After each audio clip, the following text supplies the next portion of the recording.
Merci beaucoup, merci de votre accueil. Merci à ceux qui sont derrière l'écran également de m'accueillir ce soir chez vous, finalement, un petit peu. Moi, j'ai des convictions très fortes. Alors, je vais être un peu clivant ce soir, je vais être un petit peu provocateur, mais c'est normal, c'est pour ça qu'on me paye. J'ai une demi-heure pour vous dire pourquoi, si vous n'enchantez pas vos clients, vous allez disparaître. Alors, c'est un peu brutal, je l'avoue, mais moi, j'ai failli disparaître. J'ai failli disparaître parce que dans ma carrière, j'ai eu la chance d'être hôtelier. Ça fait 30 ans que je fais de l'hôtellerie.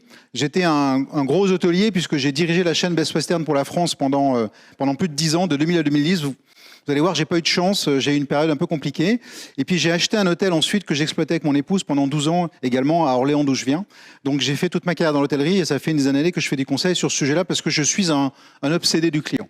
En tout bien, tout honneur bien sûr, mais un obsédé du client dans le sens où je cherche à comprendre la psychologie du client et je cherche à comprendre comment on peut agir sur lui pour qu'il soit enchanté, plus que satisfait, parce qu'on va voir que l'enchantement c'est le Graal par rapport à la satisfaction.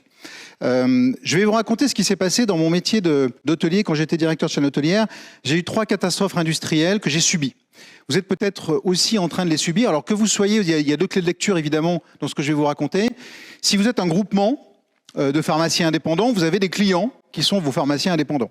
J'ai géré un groupement d'hôteliers indépendants pendant 10 ans. Donc le groupement Best Western, c'est des hôteliers indépendants sous forme coopérative. Donc je sais de quoi je parle et je sais ce que vous ressentez peut-être avec vos pharmaciens.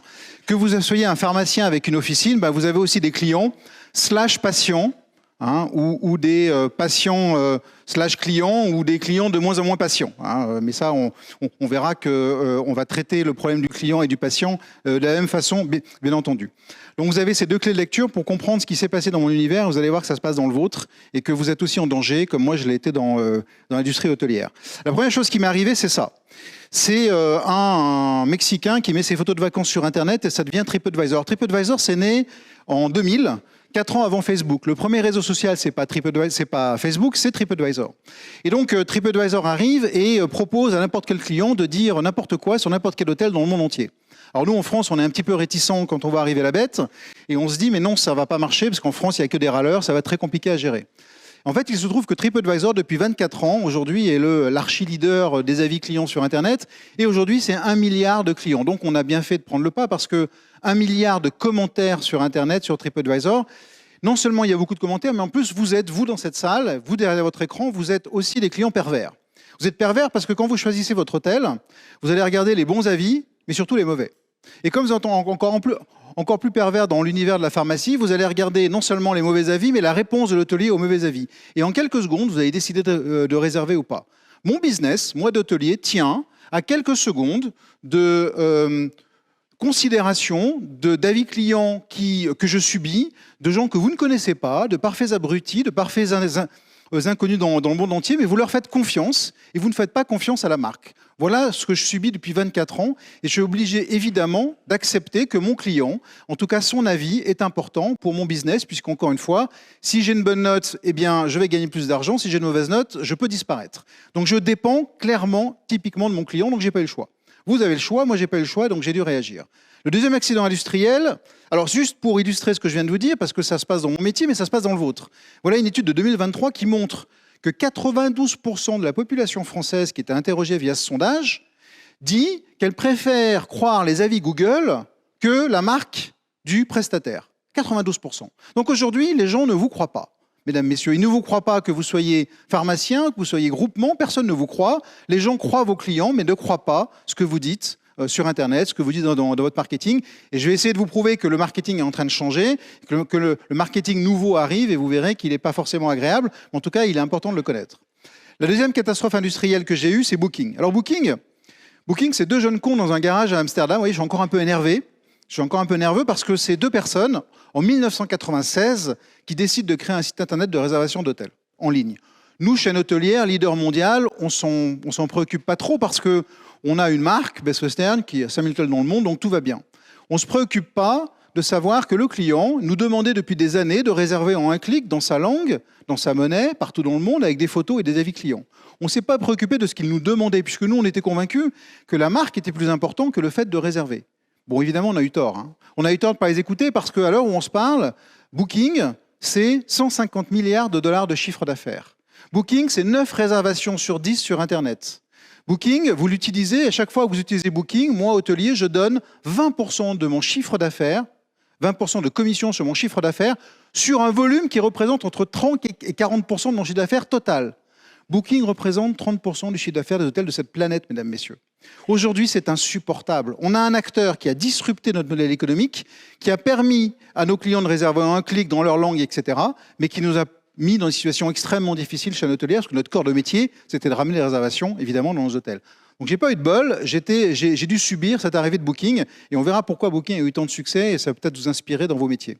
Et la troisième catastrophe industrielle, c'est vous. C'est vous qui avez acheté un appartement et qui l'avez mis sur Airbnb, je ne vous félicite pas. C'est vous qui avez joué à l'hôtelier, parce que finalement c'est facile. Et c'est vous qui avez proposé, notamment à Paris, il y a 18 000 chambres d'hôtel à Paris, et à l'heure où on se parle aujourd'hui, malgré les restrictions, les lois, etc., il y a 18 000 appartements sur Airbnb. Ça veut dire qu'Airbnb, en 5 ans, a doublé l'offre hôtelière parisienne. Voilà le constat aujourd'hui d'Airbnb. Alors, Paris est un élément, enfin, est un phénomène un peu à part parce qu'il y a énormément de demandes, mais globalement, c'est comme si sur votre marché, en 5 ans, quelqu'un arrivait à doubler l'offre, ce qui est un peu compliqué.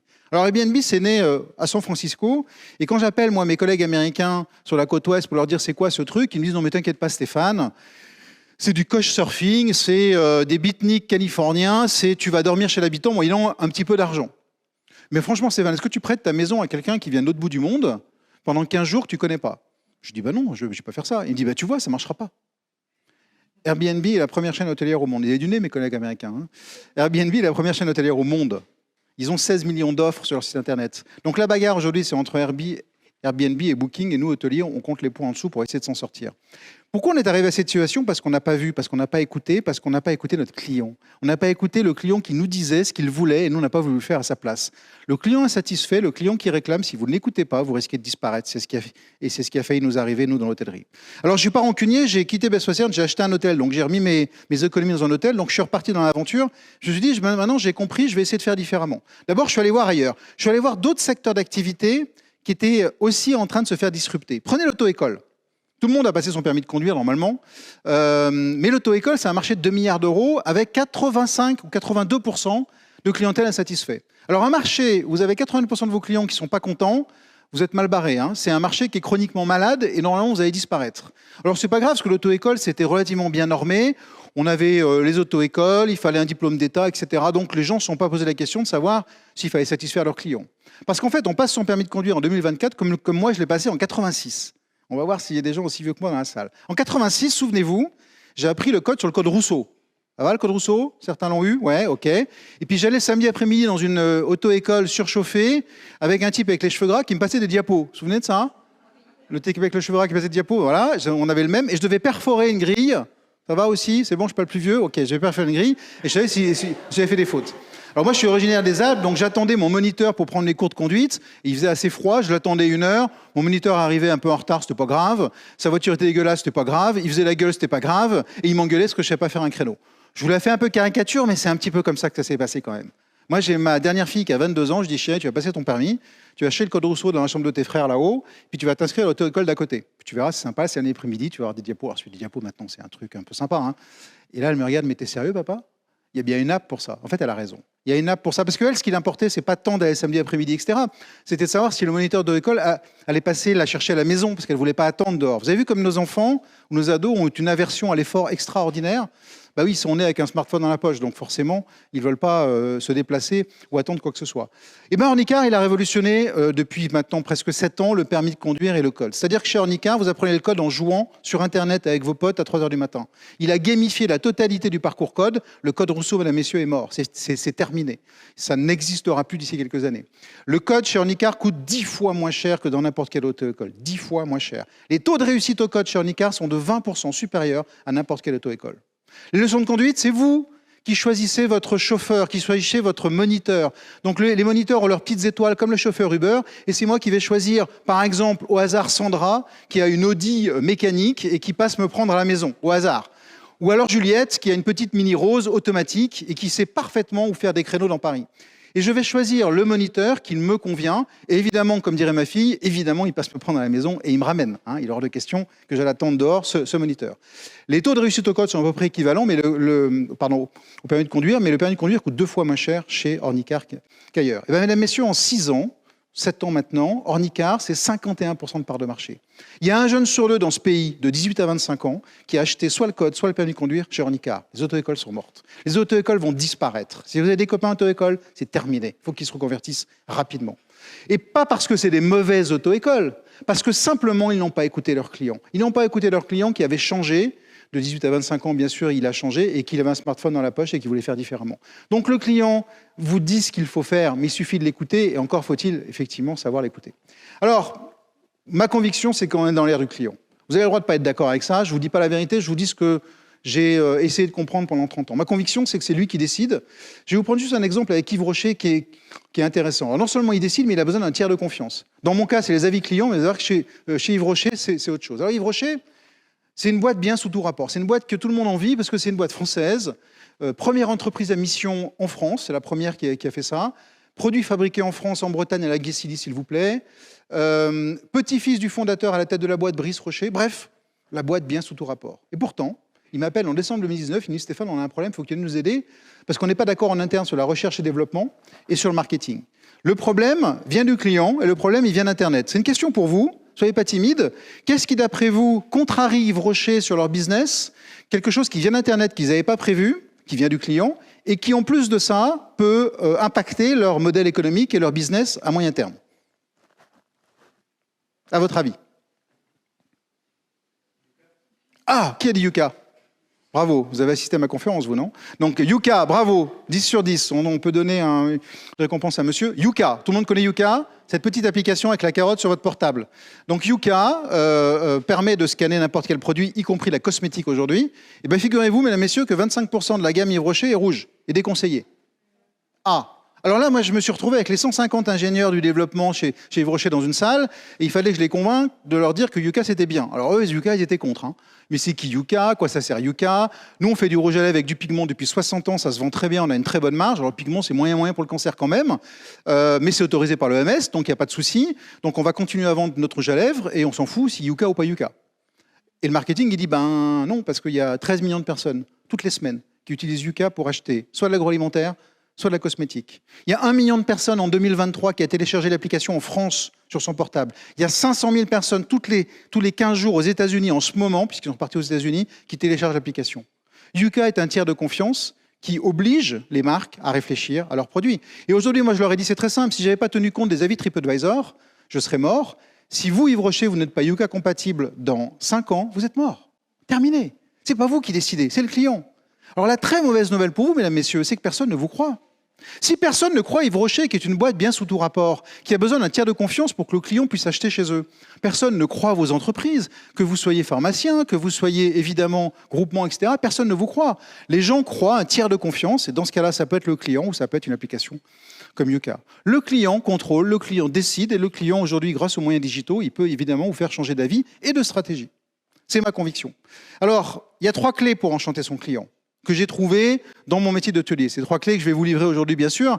La première clé, c'est celle-là, je l'ai trouvée chez les startups qui m'avaient bien disrupté, hein, les 2 jeunes cons dans un garage, là, eux, là, et ben, je suis allé les voir, alors pas eux, mais d'autres, parce que j'étais convaincu à 40 ans que j'étais dépassé par ce qu'ils faisaient, donc je suis allé voir ce qu'ils faisaient, et je leur ai demandé pourquoi nous, on n'a pas vu ce que vous avez vu. Et en fait, ils m'ont dit, Stéphane, écoute, c'est très simple, nous, quand on crée une boîte, on pense jamais au produit, on pense à la douleur, on pense au problème du client. Et le premier enseignement qu'ils m'ont donné, c'est penser problème, pas produit. Et le premier message que j'ai envie de vous donner, c'est que vos produits, on s'en fout. Tout ce que vous faites, on s'en fout. Tous vos produits, on n'en a rien à faire. La seule chose qui compte, c'est comment vous, pharmaciens, vous, groupement, vous résolvez mes problèmes. Comment vous allez trouver une solution à mes problèmes de patients, de clients ou mes problèmes de pharmaciens si vous adressez à un groupement. Penser problème, pas produit, ça veut dire quoi? Je vais l'illustrer par une perceuse. Ben c'est trop tard, j'ai cliqué, j'aurais pas dû cliquer, vous avez la réponse. C'est pas grave. Quel est le problème J'avais une slide en moins. Quel est le problème que vous essayez de résoudre quand vous achetez une perceuse? Vous auriez dû me dire faire un trou, et je vous aurais dit non, c'est pas vrai. Bon, mon effet, il est un peu tombé à l'eau. Mais ce qui est important de comprendre, c'est qu'acheter une perceuse, c'est pour accrocher un tableau au mur. Mais j'ai d'autres façons de le faire pour accrocher un tableau au mur. C'est pas un problème de produit. Les perceuses, elles sont beaucoup mieux qu'avant. Elles sont légères, elles sont sans fil, elles sont visseuses, etc. Elles sont moins chères. Mais les fabricants de perceuses en vendent de moins en moins. Le marché de la perceuse est en crise, mesdames, messieurs. Pas parce que les produits sont moins bien, mais parce que pour accrocher un tableau au mur, j'ai pas besoin d'une perceuse. J'ai besoin de demander peut-être à Sandra ou à quelqu'un d'entre vous de venir faire le trou à ma place, avec la main cassée d'ailleurs pour Sandra, ou je peux demander à quelqu'un de venir accrocher le tableau, en échange de quoi je vais apprendre l'anglais à ses enfants. Tout ce que je viens de vous dire existe. Les solutions sont diverses et variées, existent. Donc, je n'ai pas besoin de perceuse. Les fabricants de perceuses qui sont focusés sur leurs produits doivent focuser maintenant sur les problèmes qu'elles essaient de résoudre différemment. Donc, penser problème pas produit, c'est le cas dans les matelas. Vous allez me dire, pour un hôtelier, ce n'est pas très original. Mais je vais vous proposer une étude de marché, ça va durer 5 secondes. Quels sont les problèmes que vous avez quand vous achetez votre matelas, quand vous voulez changer de matelas? Quels sont les problèmes que vous avez quand vous voulez changer de matelas? L'essayer, merci. Ensuite, il y en a 3. Hein. L'essayer, le transporter, et enfin le payer, pardon? Comment on se débarrasse de l'ancien? Parfait. Donc on a vous avez les 3 problèmes. L'étude de marché, ça a duré 5 secondes. Quel est le premier vendeur de matelas au monde? Petite idée? Non, pas Emma. Ikea, absolument. Ikea est le premier vendeur de matelas au monde. À l'heure où on se parle, ils vont arrêter de vendre des matelas aux États-Unis. Ils vont arrêter. Ça fait 10 ans qu'ils se font disrupter par des gens comme Emma, Teddy Bear et Casper. Ces gens ont créé des boîtes pour résoudre les problèmes des clients. C'est-à-dire qu'ils proposent de vous livrer en 48 heures au 6e sans ascenseur. Ils vous proposent de reprendre l'ancien matelas et ils vous le recyclent gratuitement avec un certificat de recyclage. Ils vous proposent de l'essayer pendant 100 jours, gratuitement, chez vous. Vous dormez sur votre matelas et au bout de 100 jours, vous décidez de le garder ou pas. Si vous ne le gardez pas, ils reviennent le chercher et ils le recyclent à une association caritative de votre choix. Alors, ils ne vous ramènent pas l'ancien, il ne faut pas déconner. Hein. Ça s'arrête à un moment donné, parce que l'ancien, ils l'ont normalement recyclé, donc ça ne marche plus. Emma, en 6 ans, est devenu le numéro 1 français du matelas. Personne ne connaît Emma. C'est fait en Belgique et en Allemagne. C'est livré directement chez vous. Personne ne connaît. Les matelas sont très chers et pourtant, c'est le numéro 1. Pas parce que les produits sont bien, parce qu'ils ont résolu les problèmes de leurs clients. Résolvez les problèmes de vos clients. C'est le premier enseignement de l'enchantement client. Arrêtez de vendre des boîtes. Si vous êtes pharmacien, résolvez leurs problèmes. Vous pourrez vendre des boîtes, bien entendu, mais résolvez leurs problèmes. Et même si vous ne leur vendez pas de boîte, vous allez résoudre leurs problèmes et vous allez faire effectivement de vous la pharmacie préférée de vos clients.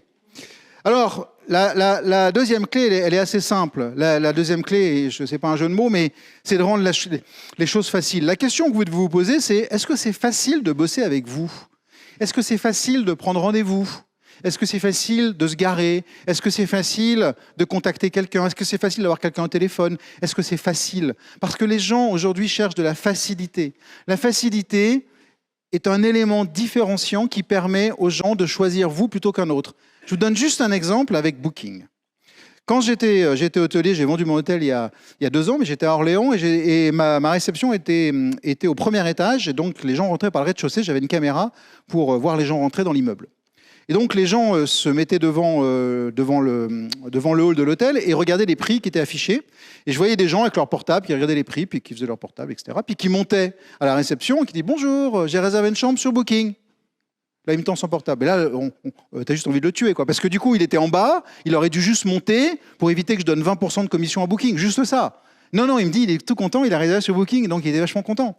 Et je lui dis, non, mais monsieur, madame, alors je suis poli, hein, c'est un client, hein, mais je lui dis, regardez les prix affichés derrière, c'est 15 € de moins. Donc c'est quand même mieux de passer en direct. Je vous explique, Booking, la commission, le machin, les trucs. Et alors il me regarde à peine, il me dit, oui, je sais, mais c'est tellement plus simple via Booking. Les gens sont prêts à payer 15 € de plus parce que c'est plus simple via Booking. Les gens sont prêts à payer de la simplicité. Est-ce que c'est simple de bosser avec vous? Est-ce que c'est simple? Par exemple, prenez DocuSign et YouSign. On a tous signé des contrats pendant le Covid avec la signature électronique. Mais qui peut s'en passer aujourd'hui? Personne. C'est-à-dire que si vous, dans vos business, vous ne proposez pas la signature électronique à vos clients, c'est mort. Les gens iront voir ailleurs. Donc il faut faciliter la vie du client, la vie du patient, la carte vitale dématérialisée. Ça arrive, ça. Dieu merci. Parce qu'on en a marre de sortir la carte vitale. Je ne parle même pas des petits papiers de la mutuelle qu'on a dans notre portefeuille qui sont tout pliés, tout cornés pour donner la mutuelle aux pharmaciens. Vivement le 21e siècle dans la pharmacie. Donc en fait, rendez les choses faciles. Le premier qui arrive à faire ça, il va se démarquer, il va devenir la pharmacie préférée de son client et de son patient. Rendez les choses faciles. Et posez-vous la question à tous les points de contact, est-ce que c'est facile de bosser avec vous? Ça, c'est la deuxième clé de l'enchantement client. Et là, une troisième. Et là, dans cette troisième, j'ai besoin d'un peu plus de temps. Mais vous êtes dans l'univers de la recommandation. Vous n'avez pas le choix. Vous aimez pas ça. Moi, j'ai pas aimé ça dans l'hôtellerie non plus, que les clients disent du moi, du bien ou du mal. Mais on est aujourd'hui dans cet univers de recommandation. Pour être le pharmacien préféré de vos clients, de vos patients, il va falloir l'enchanter. Parce que le client et le patient, il a 3 pharmacies favorites. Vous les connaissez, hein? Moi, j'ai appris ça avec un groupement, qui n'est pas dans la salle d'ailleurs, mais il m'a dit qu'il y avait 3 pharmacies que le patient fréquentait. Celle qui était proche de son boulot, celle qui était proche de son docteur, de son médecin, et celle qui était proche de chez lui. Donc, il a 3 opportunités de faire du business avec des pharmaciens. L'idée, c'est comment je suis la pharmacie préférée du patient pour qu'il vienne que chez moi et qu'il ne vienne pas chez les 2 copains. Donc, l'idée, c'est comment je vais enchanter mon patient et mon client pour qu'ils viennent que chez moi et que je sois la pharmacie préférée de mes patients. Ou que je sois le groupement préféré, évidemment, de mes pharmaciens.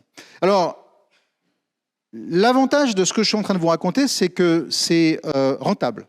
C'est-à-dire que nous, on a fait des études qui montrent de façon très claire, ça a 15 ans, hein, de façon très claire, qu'on lit de façon scientifique, que quand j'augmente la note sur les avis Google, TripAdvisor, etc., j'augmente systématiquement ma rentabilité. 1 point de plus sur les avis Google, c'est 1,42 de rentabilité. C'est-à-dire que je vends plus et plus cher.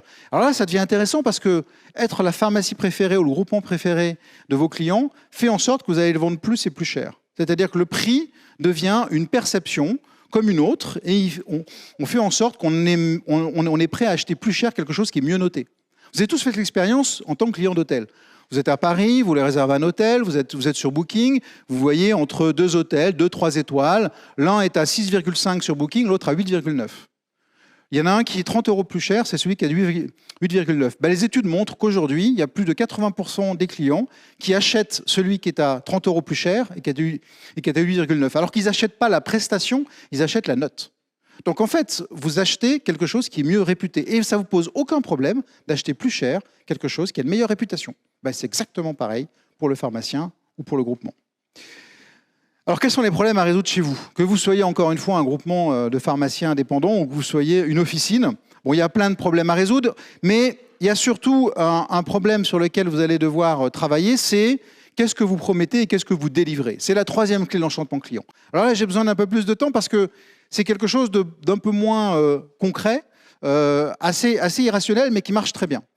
En fait, on a un problème, c'est que votre promesse et les preuves de vos promesses sont dissociées. 80% des gens, et vous faites partie dans cette salle, pensent que vous faites très bien pour vos clients, mais il n'y a que 8% de vos clients qui pensent que vous faites très bien pour eux. Il y a un petit décalage entre ce que vous croyez faire et ce que vos clients perçoivent de ce que vous faites pour eux. C'est comme si vous étiez un fabricant de mobiles pour enfants, et donc vous êtes super content de ce que vous faites, sauf que votre client, il vole derrière les peluches pendant 6 mois. Donc il y a une vision qui n'est pas tout à fait la même entre ce que vous voyez et ce que voit votre client. Vous savez, vous l'avez, le derrière les peluches, c'est bon? Et donc en fait, il y a un truc qui va se dissocier, où vous pensez faire bien, mais votre client perçoit des choses différentes. Pourquoi? Parce qu'en fait, vous avez 4 expériences. Quel que soit votre business, vous avez 4 expériences différenciantes qui sont bien définies dans la tête du client. L'expérience voulue, c'est votre marketing, c'est ce que vous voulez que le client comprenne de ce que vous faites. L'expérience attendue, c'est ce qu'il attend que vous fassissiez pour lui.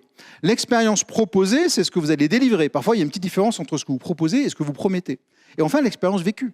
Le moment de vérité, c'est-à-dire le moment où je rentre dans l'officine, où je parle avec mon groupement, qu'est-ce qui se passe à ce moment-là? En fait, ce qui se passe, c'est que vous faites à peu près tout mal. C'est-à-dire que, alors pas que vous, hein, les entreprises en général, nous, nos stats montrent aujourd'hui quoi? Que l'expérience voulue, bien sûr, elle est auto-centrée, et donc c'est moi, je suis beau, je suis grand, je suis pas cher, venez chez moi, c'est génial. Donc elle est un peu trop auto-centrée, et donc forcément un peu incomplète. L'expérience attendue, elle est inexplorée parce qu'inconnue. Vous pensez connaître les attentes et les besoins de vos clients, vous ne les connaissez pas. Vous ne les connaissez pas parce qu'eux-mêmes ne savent pas de quoi ils ont besoin. Donc comment vous pouvez savoir quelque chose que le client lui-même ne sait pas? Ensuite, vous avez le delivery, ce que j'appelle l'expérience proposée. Là, vous êtes obsédé par ça. Et là, vous êtes bons, tous. Que vous soyez pharmacien, groupement, vous savez délivrer ce que vous avez vendu. Et ensuite, alors là où c'est un peu méconnu, un peu flou, c'est l'expérience de la vérité, l'expérience perçue. Qu'est-ce que perçoit votre client? Il y a quelques avis Google qui peuvent éventuellement, même dans la pharmacie, qui peuvent vous donner le sentiment de l'expérience du client. Et là où on va travailler, c'est sur l'expérience perçue. Vous avez bien compris que le moment de vérité, c'est là où la différence va se faire. Elle va se faire parce qu'on va essayer de comprendre ce que veut nous dire ce peintre. Donc vous connaissez ce tableau, j'imagine. Je vais passer par ce tableau pour essayer de vous convaincre de ce que je suis en train de vous raconter. Magritte, peintre belge, c'est fin du XXe. je ne suis pas un fan de Magritte, hein, mais peu importe, il nous envoie un message, c'est un artiste. Et donc moi je peux vous dire aujourd'hui qu'à 20h58, ceci n'est pas une pipe. Qui est d'accord avec moi dans cette salle? Soyez pas timide, levez la main. Qui est d'accord avec moi? On est 2, 3, on est 4, 5. Ah, derrière aussi 6, Juliette, merci.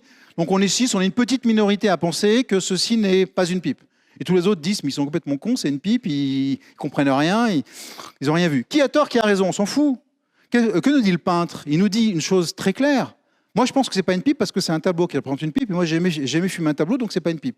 De me dire, ah ouais, mais bon, mais c'est quand même une pipe. Oui, vous avez raison. Le peintre nous dit la chose suivante. Il nous dit, vous voyez la même image, et pourtant, vous n'avez pas la même perception. Eh bien, c'est exactement pareil pour vos clients. Ils voient la même chose, la même image, la même prestation, mais ils n'en ont pas la même perception. Donc, il va falloir prendre en compte la perception de nos clients. Ce qui est important, ce n'est pas ce que vous faites.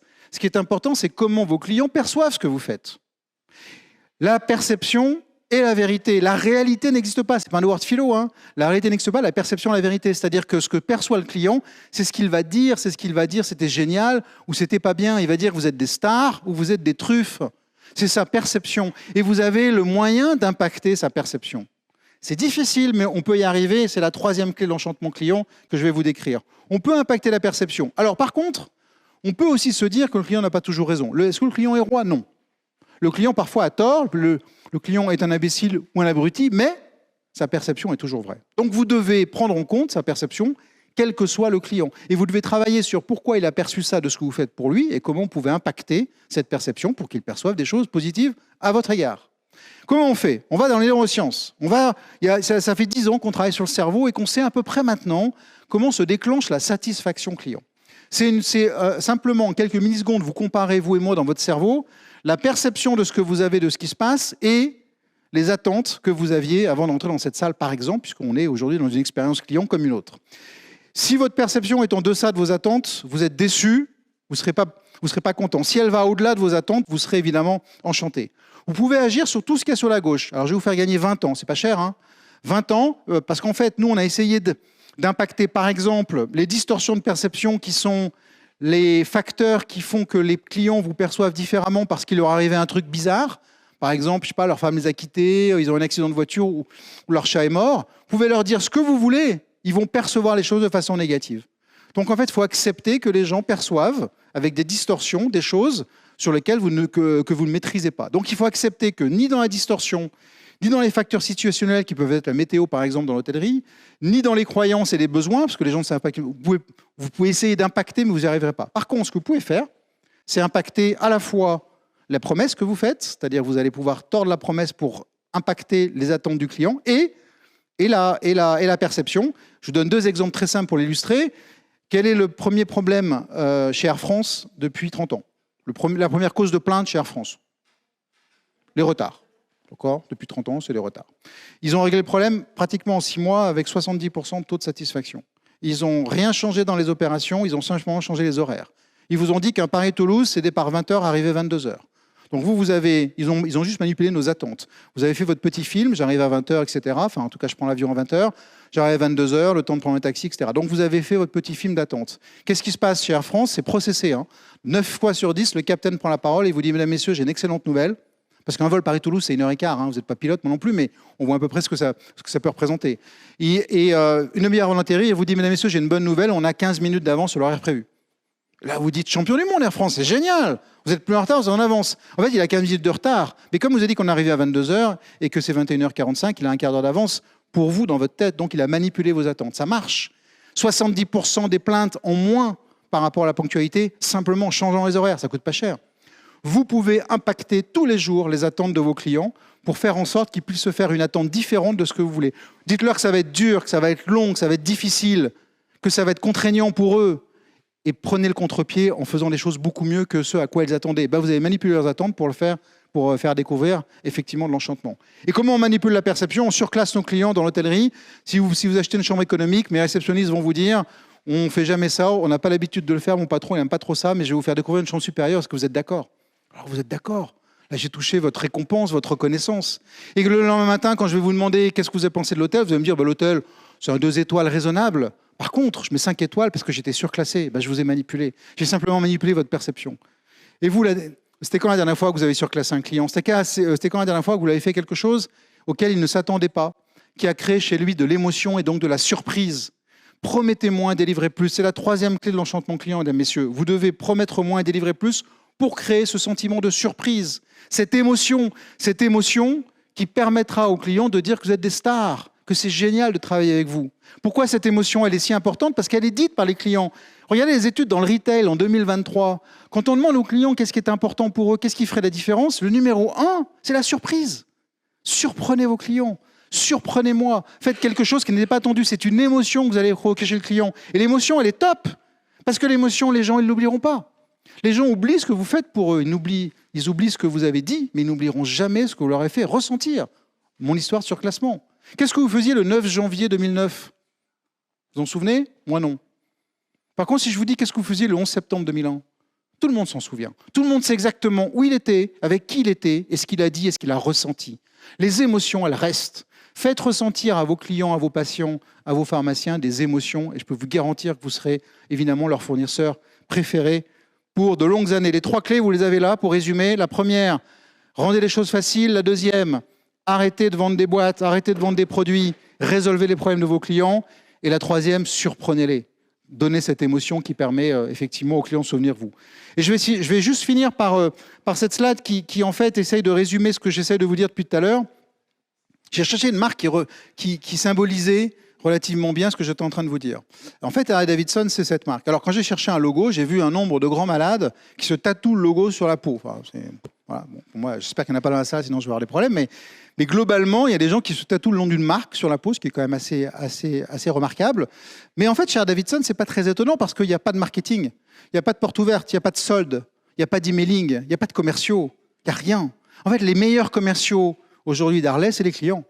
C'est quand vous demandez à quelqu'un qui a une Harley, est-ce que je peux faire de la moto, est-ce que c'est bien, pas bien, il me dit non, mais tu n'as rien compris. Harley, c'est pas une moto, c'est un art de vivre. Donc je vais t'expliquer et je vais t'emmener dans mon art de vivre. Oublie les motos, pense Harley, pense art de vivre.